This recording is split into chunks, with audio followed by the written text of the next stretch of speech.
បាទជម្រាបសួរពុកម៉ែបងប្អូនទាំងអស់ជាទីនឹងរលឹកក្នុងមួយរយៈកាលនេះអត់បានធ្វើវីដេអូចែកជូនពុកម៉ែបងប្អូនជួបទស្សនាតែឥឡូវនេះចាប់ដើមតនេះហើយក៏ចាប់ដើមធ្វើវីដេអូចែកជូនពុកម៉ែបងប្អូននេះជាទស្សនវិជ្ជាមួយនៅច្រកទ្វារទន្លេអ៊ុំនៃក្រុងអង្គរធំណាបងប្អូនបាទនេះដូចពុកម៉ែបងប្អូនបានឃើញហើយថ្ងៃនេះអ្វីដែលខ្ញុំចង់នាំអារម្មណ៍ពុកម៉ែបងប្អូនគឺបានទស្សនានោះគឺពី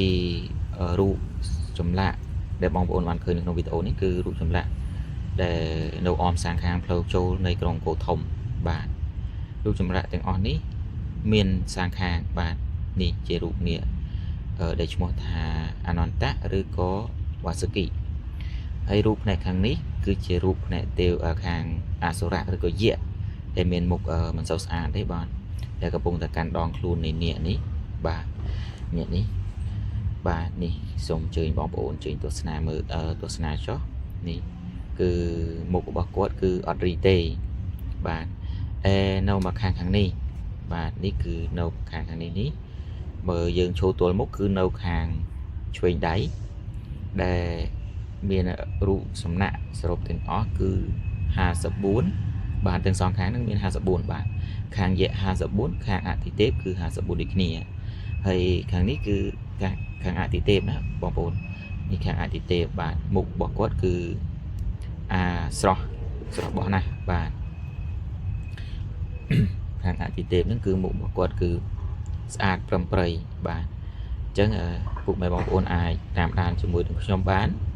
នេះគឺយើងធ្វើដំណើរចូលទៅខាងក្នុងនៃក្រុងអង្គរធំបាទនេះជាមុខអតិទេពបាទស្រស់ស្អាតណាដោយបងប្អូនពុកម៉ែបានឃើញហើយនេះបាទអញ្ចឹងយើងដល់ចូលទៅយើងនឹងឃើញមានកាន់នៃរូបនេះដងខ្លួននេះបាទអញ្ចឹងតើរូបចម្លាក់នេះមានប្រភពមកពីណាគឺមានប្រភពមកពីរឿងគោសមុទ្រទឹកដោះដែលបានឆ្លាក់ជាប់នៅក្នុងជញ្ជាំងប្រាសាទអង្គរវត្តគឺថែវរឿងខាងកើតផ្នែកខាងត្បូងបាទអញ្ចឹងពុកម៉ែបងប្អូនទៅឃើញហើយរូបហ្នឹងហ៎បាទនេះបាទហើយក៏មានទេសចរក្នុងស្រុកនិងក្រៅស្រុកមកលេងជាច្រើនដែរហើយនាគដែលកាន់ហ្នឹងគឺជានាគឈ្មោះថាវាសុគីឬក៏នាគអនន្តៈអញ្ចឹងហេតុអីបានជារូបនេះជារូបរបស់ក្នុងព្រហ្មញ្ញសាសនាទេហេតុអីក៏យើងយកមកដាក់នៅជាមួយនឹងពុទ្ធសាសនាពីព្រោះថា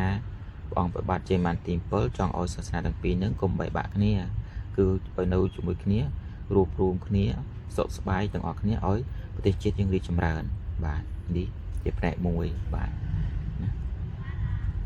នេះជាអត្ថន័យខ្លះៗដែលខ្ញុំបានជម្រាបពុកម៉ែបងប្អូនអញ្ចឹងណាបាទហើយបន្តទៀតនេះខ្ញុំនឹងនិយាយអំពីដំរីក្បាលដីដំរីក្បាល3ដែលមានឈ្មោះថាអេរវ៉ាន់បាទអេរវ៉ាន់បាទនេះបងប្អូនឃើញហើយនេះជាដំរីក្បាល3ដែលមានឈ្មោះថាអេរវ៉ាន់ហើយដំរីនេះជាកម្មសិទ្ធិរបស់ព្រះអិនបាទព្រះនៃជាស្ដេចនៃព្រះជាស្ដេចអតិទេពនៅក្នុងព្រហ្មញ្ញសាសនាបាទដំរីអេរវ៉ាន់នេះគឺមានប្រភពមកពីការគូសមុទ្រទឹកដោះដូចគ្នាបងប្អូនបាទប្រភពមកការគូសមុទ្រទឹកដោះគ្នាអញ្ចឹងបងប្អូនបើចង់មើលច្បាស់ដំរីប្រម៉យរបស់ដំរីអេរវ៉ាន់ណាបងប្អូនទៅក្នុងទ្វារខាងលិច